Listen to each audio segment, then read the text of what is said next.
Tinatayang 2.7 milyong pisong halaga ng smuggled na sigarilyo ang nasabat ng mga otoridad mula sa dalawang individual matapos ang kinisang checkpoint sa bayan ng Parang, Maguindanao del Norte.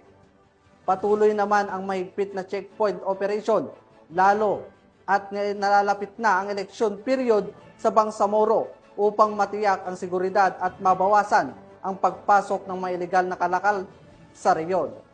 Narito ang report ni Patrolwoman Mary Chris Algabre.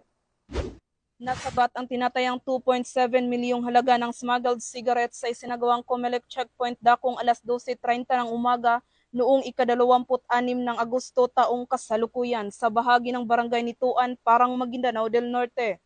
Kinilala ni Police Major Radzack S. Mosa, Chief of Police ng Parang Municipal Police Station, ang mga naarestong suspect na sina alias Ben, 45 anyos, residente ng Hulusulo, at alias Roland, 47 anyos at residente ng Ipil, Zamboanga, Sibugay. Sa naturang operasyon, nasamsamang nasa 150 kahon ng smuggled cigarettes na kinabibilangan ng 30 kahon ng Fort at 120 kahon ng Berlin na tinatayang nagkakahalagang 2,700,000 pesos.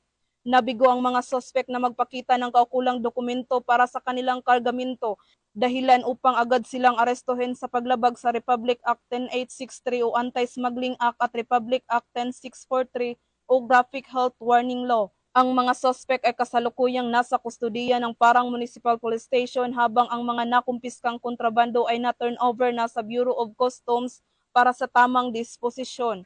Ang operasyong ito ay bahagi ng kampanya kontra smuggling. Hinimok ng kapulisan ng publiko na makipagtulungan sa pagbibigay ng impormasyon at tiniyak na magpapatuloy ang operasyon para sa ligtas at maayos na kalakalan sa Bangsamoro. Mula rito sa rehiyon ng Bangsamoro, ako ang inyong Police News Network Correspondent, Patrolwoman Mary Chris Algabre, alagad ng batas, tagataguyod ng balitang pulis.